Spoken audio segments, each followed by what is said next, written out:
हर साल पेपर के अंदर या मैट्रिक्स इन्वर्जन मेथड आता है या क्रैमर्स रूल आता है।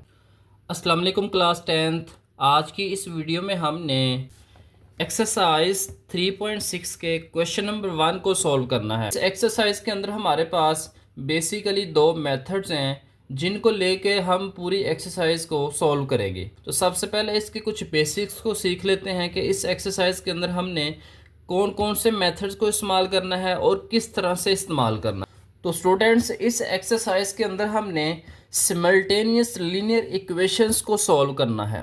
अब सिमल्टेनियस क्या होता है, लीनियर इक्वेशंस क्या होता है? सिमल्टेनियस जो है ये बेसिकली दो या दो से ज़्यादा लीनियर इक्वेशंस का एक सेट होता है, या हम दूसरे अल्फाज में ये कह सकते हैं कि ऐसी इक्वेशंस जिसके अंदर दो या दो से ज़्यादा वेरिएबल्स आ जाएं और उनको हम इकट्ठे सॉल्व करें, तो ऐसी इक्वेशन होती है सिमल्टेनियस लीनियर इक्वेशंस। अब लीनियर क्या होता है? लीनियर का मतलब होता है ऐसी इक्वेशंस जिसमें हाईएस्ट पावर जो है ना वेरिएबल की वो 1 हो। जिस इक्वेशन के अंदर वेरिएबल की हाईएस्ट पावर 1 होगी कि वो लीनियर इक्वेशन है। और सिमल्टेनियस का मतलब ये है कि हम उनको इकट्ठे सॉल्व करेंगे। जैसे यहाँ पे अगर आप चेक करें तो दो इक्वेशंस लिखी हुई हैं, A X plus B Y equal to M, C X plus D Y equal to N. अब यहाँ पे एक्स और वाई जो है ये दो वेरिएबल्स हैं, इनकी पावर्स लिखी नहीं है लेकिन अंडरस्टूड होता है जिसकी पावर ना हो उसकी पावर हमेशा होती है 1। इस तरह से जैसे नंबर्स हैं 2 है, 4 है, 6 है, इन सब की पावर भी 1 होती है। लिखी ना हो तो उसका मतलब अंडरस्टूड होता है कि वो पावर्स 1 हैं। अब सिमल्टेनियस लीनियर इक्वेशंस को सॉल्व करने के यहाँ पे दो मेथड्स दिए हुए हैं। इसके अलावा भी बहुत सारे मेथड्स हैं, जैसे सब्ट्रैक्शन करते थे हम, वैल्यूज पुट कर लेते थे एक इक्वेशन से निकाल के दूसरी के अंदर, जैसे चैप्टर नंबर 1 के अंदर हमने सीखा था। तो यहाँ पे हमारे पास सिर्फ दो मेथड्स हैं, एक है मैट्रिक्स इन्वर्जन मेथड और दूसरा है क्रैमर्स रूल। आज हमने मैट्रिक्स इन्वर्जन मेथड की बात करनी है। तो मैट्रिक्स इन्वर्जन मेथड में हमारे पास जो फार्मूला बनता है वो है x is equal to multiplicative inverse of a into B. तो इस फार्मूले के मुताबिक हमने पूरे के पूरे क्वेश्चंस को सॉल्व करना है मैट्रिक्स इन्वर्जन मेथड में। अब क्रैमर रूल क्या होता है? जब हम क्वेश्चन की तरफ बढ़ेंगे तो वहाँ पे हम सीखेंगे कि किस तरह से हमने इसको अप्लाई करना है और कौन कौन से हमारे पास स्टेप्स होंगे। तो चलिए मैट्रिक्स इन्वर्जन मेथड के कुछ क्वेश्चंस हैं उनको सबसे पहले सॉल्व कर लेते हैं। अब यहाँ पे इसका क्वेश्चन नंबर 1 का पार्ट नंबर 1 है। तो यहाँ पे लीनियर इक्वेशन दी हुई है, जितने एक इक्वेशन के अंदर वेरिएबल्स होते हैं उतने ही किसी इक्वेशन के सॉल्यूशंस होते हैं। यहाँ पे अगर आप चेक करें तो एक्स और वाई दो वेरिएबल्स हैं, इसके जो आंसर आएंगे वो दो आंसर आएंगे। अब यहाँ पे तो इसके आंसर भी दो निकलेंगे। तो यहाँ पे सबसे पहले हमने इन इक्वेशंस को मैट्रिक्स की फॉर्म में लिखना है। अब मैट्रिक्स की फॉर्म में कैसे लिखना है वो आपने ज़रा ध्यान से देखना है। सबसे पहले इक्वेशन हमारे पास है 2x plus 5y equal to 19। तो सबसे पहले हमने इसको लिखना है। अब यहाँ पे x पहला वेरिएबल है, इसका हमने कोएफिशिएंट लिखना है। पहले हमने कोएफिशिएंट सारे लिखने हैं। उसके बाद हमारे पास y का जो कोएफिशिएंट है वो 5 है, तो यहाँ पे हमने 5 लिख लेना है। x का कोएफिशिएंट यहाँ पे 4 है, इस तरह से यहाँ पे y का -3 है। इनको हमने ब्रैकेट्स के अंदर क्लोज कर लेना। अब दूसरा हमारे पास कौन सा बन सकता है? यहाँ पे अगर आप चेक करें तो x और y दो वेरिएबल्स हैं, तो इन वेरिएबल्स का एक मैट्रिक्स बन जाएगा। दरमियान में इक्वल का साइन है तो इक्वल का साइन लगाएंगे और यहाँ पे हमारे पास जो मैट्रिक्स बनेगा वो आएगा 19 और -1। तो सबसे पहला स्टेप आपने इन इक्वेशंस को मैट्रिक्स की फॉर्म में लिखना। उसके बाद हमने लेट कर लेना कि इनके कोई नाम है। इसका नाम हमने a रख लेना, ये हमारे पास अननोन है तो इनका नाम हमने x रख लेना है और ये हमारे पास b मैट्रिक्स आ जाएगा। सबसे पहले स्टेप में आपने इनको मैट्रिक्स की फॉर्म में लिखना है। दूसरा स्टेप ये है इनको नाम दे लेने हैं। कोशिश करनी है कि हमेशा इनको बड़े लेटर्स में ही नाम देने हैं। अब उसके बाद हम इसको x इधर लिख लेंगे और a जो है इधर जाके इन्वर्स हो जाएगा। तो यहाँ पे हम इसको लिख लेंगे a इन्वर्स इंटू b। और यहाँ पे एक पॉइंट आपने याद रखना है, x के लेफ़्ट साइड से हमने a को लिया है तो इस मैट्रिक्स के भी लेफ़्ट साइड पे ही a का इन्वर्स आएगा। अगर राइट साइड पे करेंगे तो इसका आंसर जो है वो गलत हो जाएगा। तो इक्वेशन नंबर 1 का नाम दे देते। सबसे पहले यहाँ पे हमने ए का मल्टीप्लिकेटिव इन्वर्स मालूम करना है। तो अब ए का मल्टीप्लिकेटिव इन्वर्स जो है ये हम पढ़ के आए हैं कि जिस मैट्रिक्स का हमने मल्टीप्लिकेटिव इन्वर्स लेना होता है तो वो हमारे पास होता है adjoint of that matrix divided by उसका हमने डिटर्मिनेंट लेना होता है। तो यहाँ पे हमारे पास ए का मल्टीप्लिकेटिव इन्वर्स है तो इसके एडजॉइंट को हमने डिवाइड करना है इसके डिटर्मिनेंट के साथ। तो सबसे पहले हमने डिटर्मिनेंट मालूम करना है और इससे चेक हो जाएगा कि डिटर्मिनेंट हमारा सिंगुलर मैट्रिक्स है या नॉन सिंगुलर मैट्रिक्स है। तो यहाँ पे हम लिख लेंगे 2, 5, 4 और -3। अब यहाँ पे हमने जो डायगोनल एलिमेंट्स हैं इनको मल्टीप्लाई करना है। 2 को मल्टीप्लाई करेंगे 3 के साथ माइनस, फिर हमने नॉन डायगोनल एलिमेंट्स को मल्टीप्लाई करना है तो 4 और 5 को मल्टीप्लाई करेंगे यहाँ पे। तो यहाँ पे आ जाएगा 2 3 6 माइनस 4 5 20। तो प्लस माइनस करेंगे तो माइनस का। अब यहाँ पे डिटर्मिनेंट निकालते हुए यहाँ पे गलती हो गई है। यहाँ पे हमारे पास -3 था तो यहाँ पे माइनस का 6 आ जाएगा। -6 -20 यहाँ पे आ जाएगा माइनस का 26। अब ए का इन्वर्स निकालना है तो उसके लिए अब हमें एडजॉइंट ऑफ ए निकालना पड़ेगा। तो एडजॉइंट में डायगोनल एलिमेंट्स की जगह चेंज कर देंगे और इनके साइन चेंज कर देंगे। तो ये -5 हो जाएगा, ये -4 हो जाएगा और यहाँ पे 2 आ जाएगा। अब हमने ए का इन्वर्स निकालना है तो ए का इन्वर्स आ जाएगा 1/a का डिटर्मिनेंट मल्टीप्लाई एडजॉइंट ऑफ ए। तो यहाँ पे आ जाएगा -3 -5 -4 और 2। ए का डिटर्मिनेंट मालूम किया है तो वो हमारे पास है -26 और यहाँ पे आ जाएगा -3 -5 -4 और यहाँ पे 2। इसके बाद हमने इक्वेशन नंबर 1 को इस्तेमाल करना है using equation number 1। Equation number 1 थी हमारे पास x = a का इन्वर्स इंटू बी। अब a का इन्वर्स हमने निकाल लिया यहाँ पे 1/-26 इंटू -3 -5 -4 और 2 और b हमारे पास है जी 90 -1। तो यहाँ पे आ जाएगा 1/-26। इनको हमने अब मल्टीप्लाई करना है। -3 को 19 से मल्टीप्लाई करेंगे तो -57 आ जाएगा। -5 और -1 मल्टीप्लाई होंगे तो प्लस का 5 आ जाएगा। -4 को 19 से मल्टीप्लाई करेंगे तो -76 आ जाएगा। 2 को -1 से मल्टीप्लाई करेंगे तो माइनस का 2 आ जाएगा और यहाँ पे आ जाएगा 1/-26 और यहाँ पे प्लस माइनस करेंगे तो -52 आ जाएगा और यहाँ पे -78 आ जाएगा। दोनों को प्लस करेंगे तो दोनों नंबर्स को हमने -26 से डिवाइड करना है। तो यहाँ पे लिख लेंगे 52 डिवाइडेड बाय -26 और यहाँ पे आ जाएगा -78 डिवाइडेड बाय -26। अब दोनों के साथ माइनस है तो माइनस माइनस से कैंसिल हो जाएंगे। तो 26 2 ज़ार होता है 52 और 26 3 ज़ार होता है 78। तो यहाँ पे हमारे पास x जो है ये इक्वल आ गया है 2 और 3 के। अब यहाँ पे x हमने लेट किया था कि ये जो एक्स वाई है ये हमारे पास x है तो इस x की जगह पे हमने इस एक्स वाई मैट्रिक्स को लिख लेना है। अब यहाँ पे इसका पार्ट नंबर 2 है तो सबसे पहले हमने इसको मैट्रिक्स की फॉर्म में लिखना है। तो मैट्रिक्स की फॉर्म में लिखेंगे तो यहाँ पे आ जाएगा 3 2 5। अब यहाँ पे y का कोएफिशिएंट कोई भी नहीं है तो जिसका कोएफिशिएंट ना हो उसका कोएफिशिएंट 1 होता है। तो यहाँ पे माइनस का 1 आ जाएगा क्योंकि यहाँ पे माइनस का साइन पहले लिखा हुआ है। और यहाँ पे आ जाएगा x y और इक्वल के इस साइड पे आ जाएगा 7 और 16। तो ये हमारे पास मैट्रिक्स की फॉर्म आ गई। अब लेट कर लेंगे कि ये ए मैट्रिक्स है, ये एक्स मैट्रिक्स है और ये बी मैट्रिक्स है। तो एक्स इधर रह जाएगा, ए उधर जाके इन्वर्स हो जाएगा। वही स्टेप्स हैं जो हमने पार्ट नंबर 1 के अंदर किए। तो यहाँ पे इसको इक्वेशन नंबर 1 का नाम दे देना है।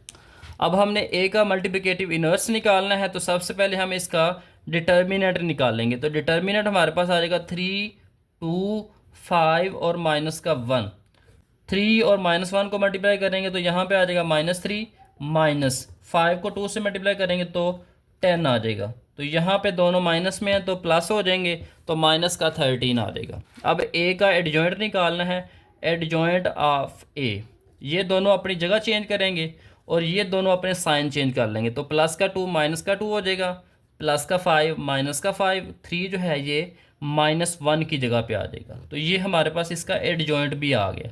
अब हमने इसका इन्वर्स निकालना है, तो इन्वर्स होगा 1/a का determinant multiply adjoint of a। अब हमने इसका डिटर्मिनेंट निकाला है, तो वो आया है -13 और एडजॉइंट हमारे पास है -1, -2, -5 और 3। अब हमने इक्वेशन नंबर 1 को इस्तेमाल करते हुए x और y की वैल्यू को मालूम करना है, क्योंकि यहाँ पे a का इन्वर्स भी हमने मालूम कर लिया है और a का इन्वर्स हमारे पास आया है 1/-13 इंटू -1, -2, -5 और 3। और फिर हमने इसको मल्टीप्लाई करना है b के साथ, तो b हमारे पास है 7 और 16।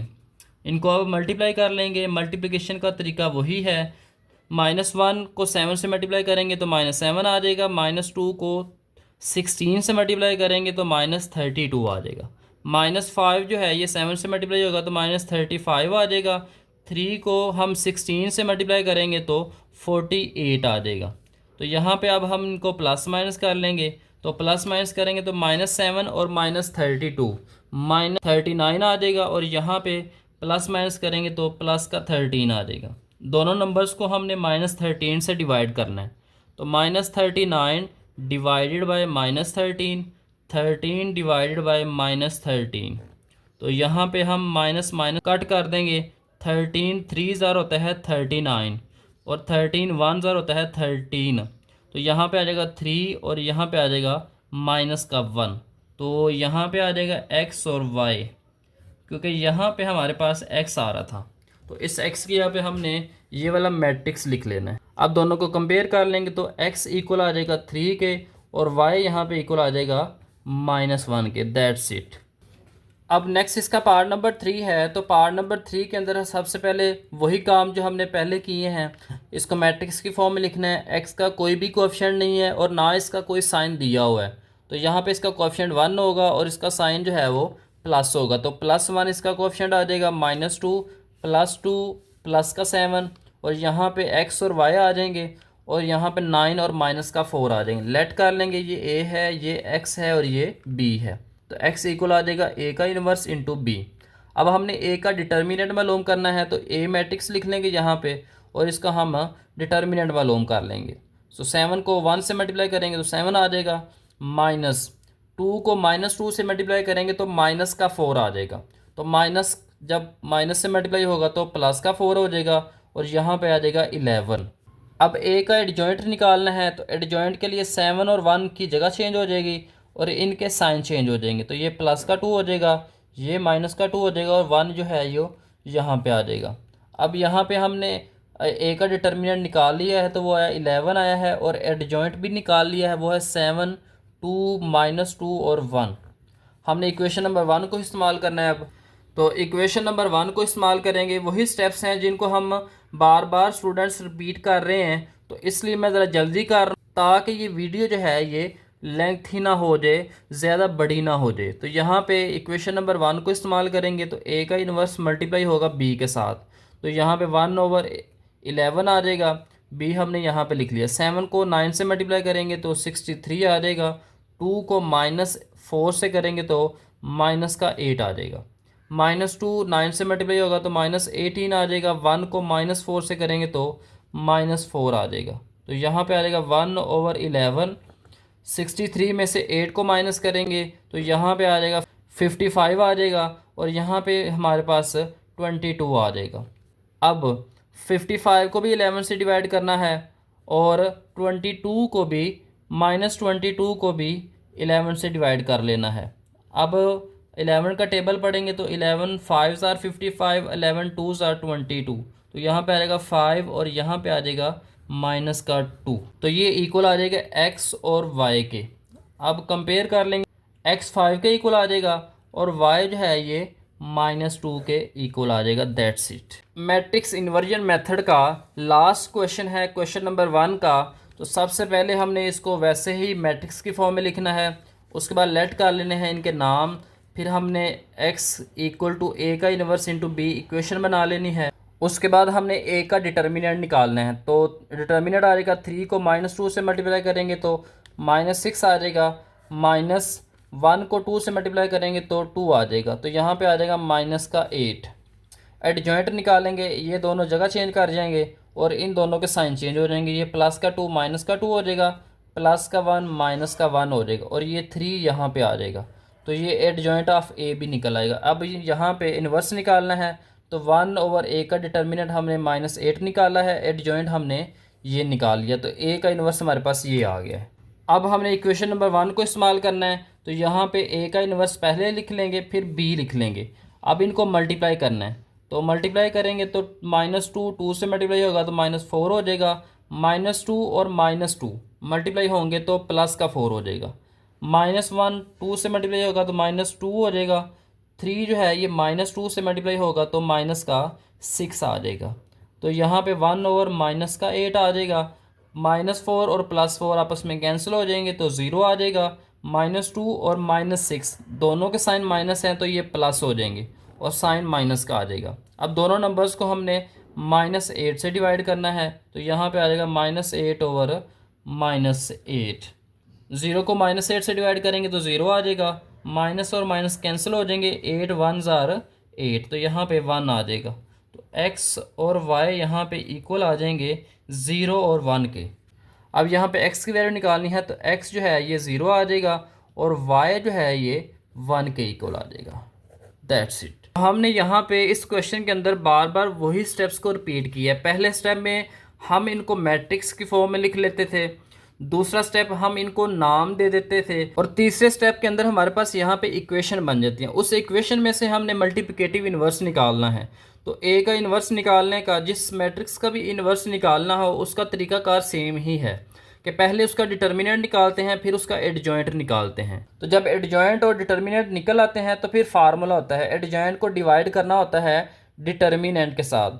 जब ये स्टेप्स कर लेते हैं तो उसके बाद इक्वेशन नंबर 1 को इस्तेमाल करना है और यहाँ पे ए का जो इन्वर्स निकाला था उसको मल्टीप्लाई करना है बी के साथ, तो x की वैल्यू भी आ जाएगी, y की वैल्यू भी आ जाएगी। तो इस तरह से आपने क्वेश्चन नंबर 1 के अंदर मैट्रिक्स इन्वर्जन मेथड के मुताबिक यहाँ पे लीनियर इक्वेशंस को सिमल्टेनियस मेथड से सॉल्व करना है। उम्मीद है आज की ये वीडियो आपको अच्छी लगी है। अगर वीडियो अच्छी लगी है तो आपने इस चैनल को लाइक भी करना है, सब्सक्राइब भी करना है और आगे दोस्तों को भी शेयर करना है। आने वाली वीडियो के अंदर हम क्वेश्चन नंबर 2 के हवाले से बात करेंगे कि क्वेश्चन नंबर 2 के अंदर हम किस तरह से क्रैमर रूल को इस्तेमाल करेंगे। पूरे चैप्टर में से अगर बात करें, मोस्ट इम्पोर्टेंट एक्सरसाइज आपकी 3.6 है।